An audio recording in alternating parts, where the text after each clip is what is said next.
Hello, Enrique. It is so nice to get a score with such a great craft approach to orchestration. Just so many great touches. Now, you added a bunch of comments to this score, as I recall, and they're really completely not necessary. I totally understand what you're trying to do. There's no need to justify anything or explain anything. I understand things on the surface, and if there are there might be some comments that I would make that will that may not necessarily address some of those comments that you have in your that you embedded into the score. But look, just don't worry about it. All right. Just let my evaluation stand for what it is. Just my perspective, and it does not have to, what my advice does not have to be any kind of final word on what you're doing here. Okay, so I really don't have any specific problems to point out, because you have really covered a lot of, you just really have really thought about a lot of things. So let's go through your score bit by bit. There are going to be one or two little things that I'll comment on, like maybe that that there could be another way of approaching it and so on. But generally speaking, just really nicely done throughout. Okay, so starting with the opening, just very, very simple. Strings, bum, bum, bum, bum, and with the harp roll, and then you have the celesta roll after that as the music builds. So here I would actually recommend putting the celesta first and the harp second, and that is because, just purely in terms of the capacity of projection, right? The celesta is going to get buried a little bit. Even you could hear it in the mock-up, right? That is not a lie. That is what is going to happen on the stage. The celesta will be much harder to make out, right? So it's better to put it here where it has almost zero competition, right? And then have the harp play here, but not piano, mezzo forte, right? And then you'll have a better balance. Now, of course, if you feel that the harp should go first and that the celesta should go second, then that's just the way that it goes then. That's fine. So here, if we take a look at these bars, so we can see that you have not embedded any dynamics. So Sibelius just thinks that you're making it louder and louder, right? If you had embedded piano and mezzo piano and then hidden the objects, then on playback you'll get the same response every time, right? Until you go to the mezzo forte here. Okay, but just really keeping in mind that, I know you're keeping this as a background sound for the most of it, but mezzo piano to mezzo forte crescendo is really barely anything. It is okay just to say piano crescendo and not have the mezzo piano here. Just say piano crescendo and then piano crescendo again, similarly, just really because you're just twitching the needle. The players understand that. They don't need the mezzo piano written out. Okay.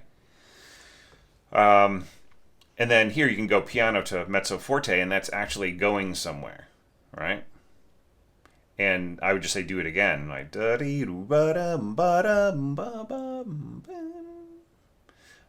you don't want to over finesse the dynamics, because then the players get the idea that you think that they don't know how to play their instruments, right? That you're just kind of it's almost like putting training wheels on their bicycle, right? So they don't need that. They're big boys now, right? So I would say just really try to be more general about the dynamics and trust the players to give you the gentle build-up that you want, okay? And then here, forte, you've really thought ahead to a lot of things, but you haven't thought ahead to right here. If you're coming in forte with the strings, then they all need to be marked forte, right? So crescendo to forte here, and then, or mezzo forte if that's really what you intended, and then mezzo forte or mezzo piano for the horns, right? Because the horns are really going to blaze out here, right? If you tell them forte and you tell everybody else mezzo forte or whatever, piano crescendo, then they're really not going to be that loud.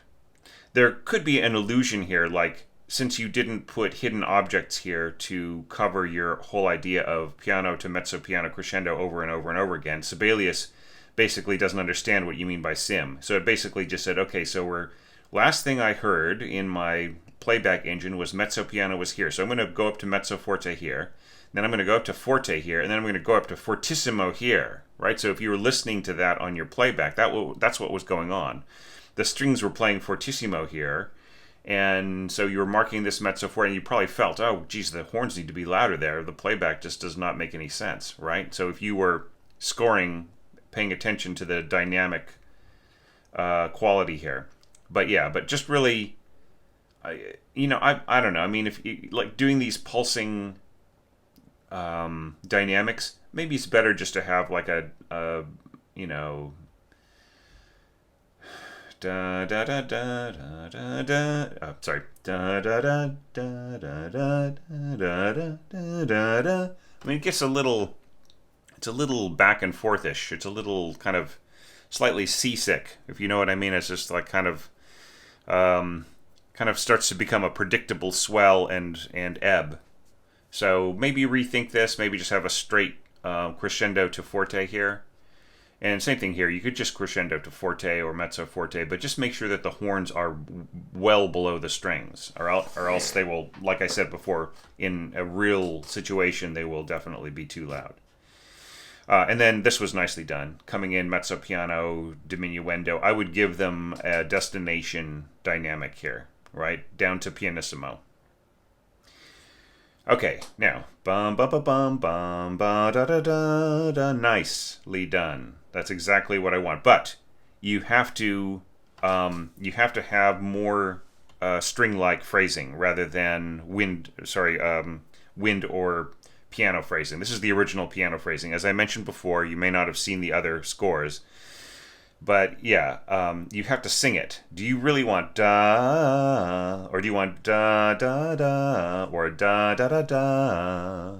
You know what I mean? You have to really think about like how is the bow going. And then here, you are asking the players to be in unison, and then you're asking this divisi with the, so it's better to go divisi here, have two separate voices and two separate slurs. All right, just like in check out Edward's score, the evaluation just before this one on the playlist. Okay. All right. And then harp roll here, and a little push here in the winds. It's just so nice the way that this is all scored. And I like the little touch of first flute on top there. That's really, really cool.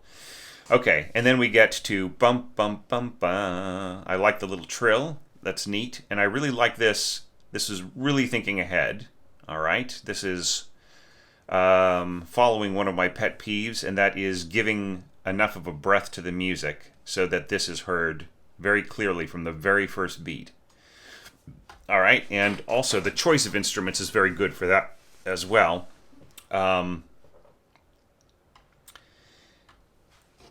Pizzicato plus glockenspiel plus winds, and then with the rest at the end, and then it's really, really easy to hear staccato muted brass, right?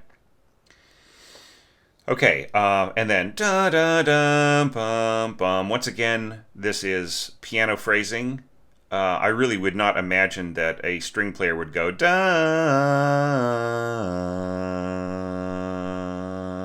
There's like no more bow left.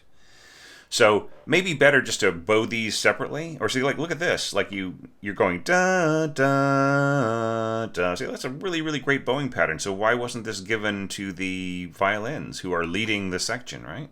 So yeah, just really try to have consistent bowing, because they all are going to want to work together, and especially they'll be looking at the concertmaster. So really, if you have the bowing, if there's some kind of phrase or something like that where everybody is, especially where everybody is playing tutti like this on the strings, everybody's going to be looking at the concertmaster to see what the bowing is like, if there's any question about it. And if they're doing something different from everybody else, but everybody is doing the same thing more or less in terms of phrasing, then that isn't the greatest scoring, right? So just really make it uniform as much as you can, right?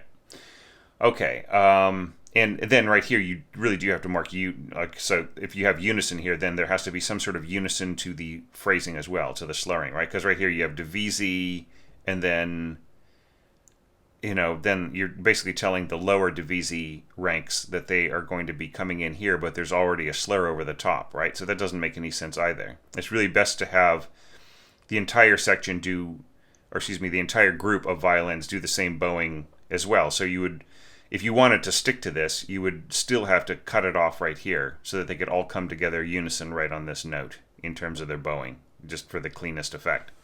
Okay. All right, and this is all fine. This really lovely touch right at the end of winds and horns. I would say score this under in the dynamics, right? Da da, and then when you play this, piano in the strings, pianissimo in the brass and the winds. The flutes are going to be slightly problematic in terms of just they're going to add a tiny bit of tone weight, but they're really not going to be all that involved. It's probably sufficient just to have the oboe there playing softly, or get rid of the oboe and have both of your flutes playing this. I would say you do one or the other, but if you put the oboe there, it'll pretty much blot out the flutes. If you get rid of the oboe, then the flutes can contribute a very cool tone to the top note right in there. Okay, so that's my general impression of this first screen. I do like the little frosting in here. That's exactly what I mean. A good use of harps and celesta and so on to not dominate the music, to not be basically a carbon copy of the piano, but to just be filigree. So this is what I'm talking about. If other people are watching this thinking about, why am I such a stickler for not having the harp kind of take over the score? That's because this is a much better type of scoring. Let's take a look at the next screen now. Going on into the next subject. Bum bum bum bum da da da da da da bum bum bum. So there were so many really great touches here. I really liked the fact that you didn't have to commit to any particular approach and then repeat it over and over again. Right? That is another touch of craft orchestration, I felt. Where you're not setting a template for the whole for an entire passage just by having one instrument or another involved. Same thing here, you've got horns right at the beginning, bum bum bum bum, the horns add a little bit, and then it's almost like we're starting over here, right? Tremolo in the strings, and things getting kicked off here with the violins.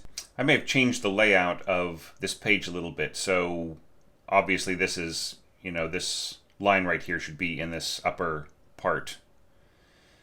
Yeah, and I would say this should be in both ranks as well, da da da da. So, the string scoring is very nice, and what's really great here is how much this passage is really based on the string scoring, right? It could...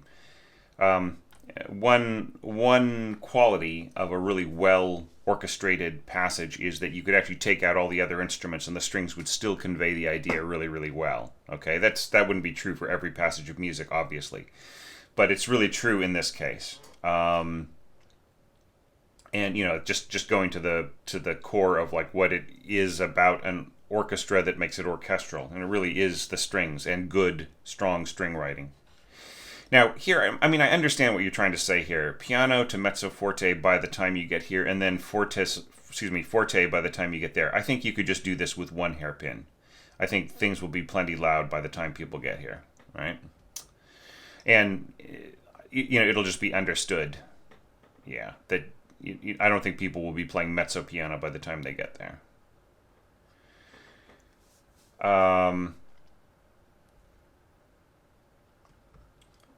yeah, but like the only thing I would just say here for this section is to once again watch out for string bowing, right? Um, it's really not set up for, I mean, it would be like you have to think about where is the downbeat, right? That's the one thing that I want people to think about. Like, where is the downbeat? If you're always slurring across the downbeat of the next bar, then you just end up with very saggy kinds of music. I mean, you can do that with winds quite a bit, but like with strings, you just really need that strong downbeat, right? Da da, as opposed to da. There are so few downbeats with bowings on them, right? That after a while it gets to be a little too smooth, too unemphasized. All right. But other than that, and also like accent at the beginning is great. You can accent and then slur, but bum bum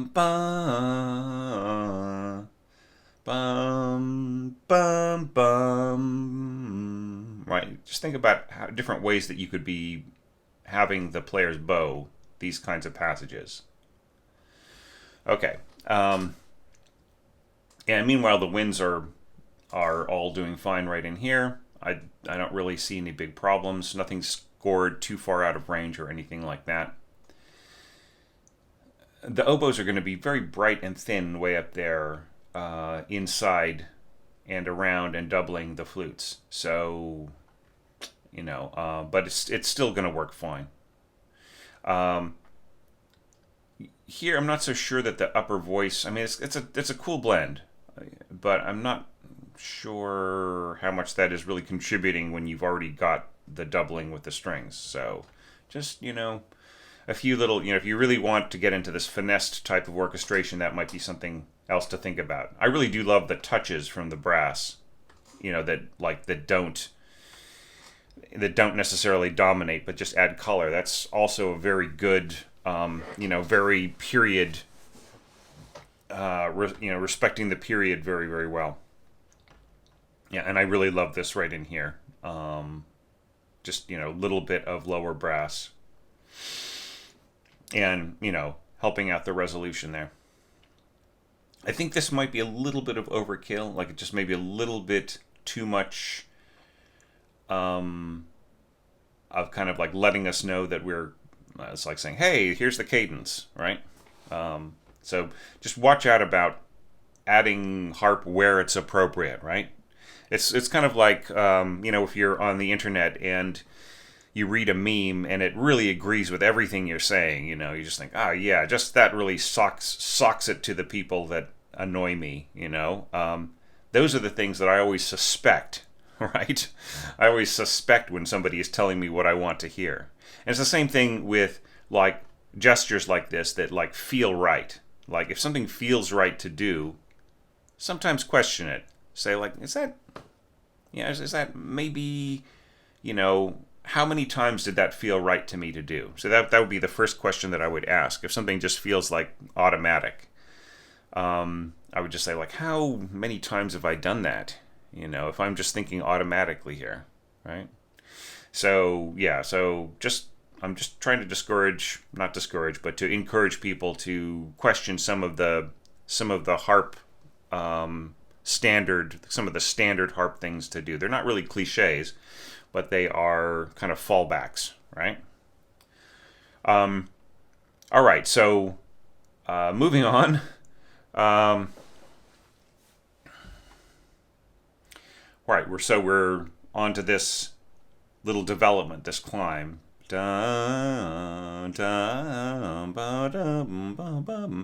once again, I would just like say like the piano phrasing and the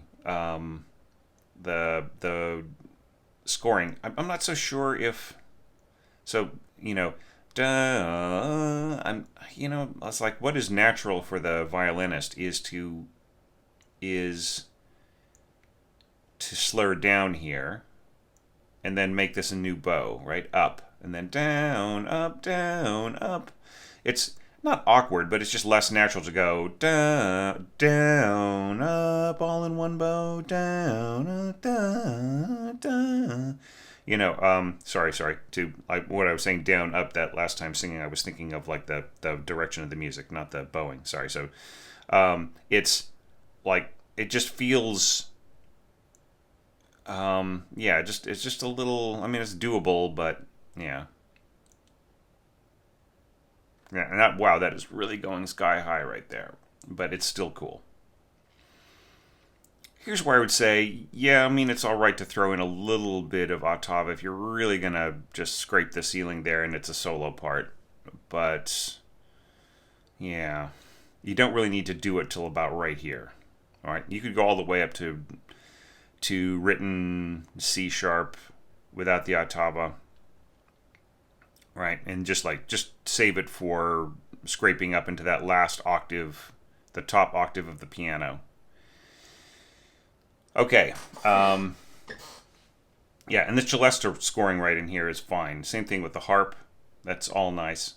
I think you can just do, like, you're doing a lot of this ba-ding, ba-ding kind of grace note kind of thing. That's a fine way to score it, but you can also just do like broken octaves with a roll mark as well if you're in a hurry. And like, no problem here with the tremolo, sul ponticello. Just keep in mind that, especially, it's kind of strange. Crescendo, hairpin mark, diminuendo, hairpin mark. I think you're better off just without the crescendo and if you're going to put in the hairpin marks, don't even bother with the crescendo and diminuendo. It's like, it's obvious. It's like it's overstating things, right? I can see, like, you sort of want a sudden push in there and then crescendo and then a sudden drop and then a diminuendo after that. But I mean, there are ways of marking that too using just hairpins. Okay, but it just seems a little strange to put diminuendo at the end of a crescendo and then have another diminuendo hairpin. So it's just a little too fiddly, I would say. But I mean, I still really love the idea of the solo violin on top there. And yeah, and I think that it all works together with the winds right in here. Maybe, yeah, I'm just thinking of like a way of maybe finessing the dynamics of the winds here compared to the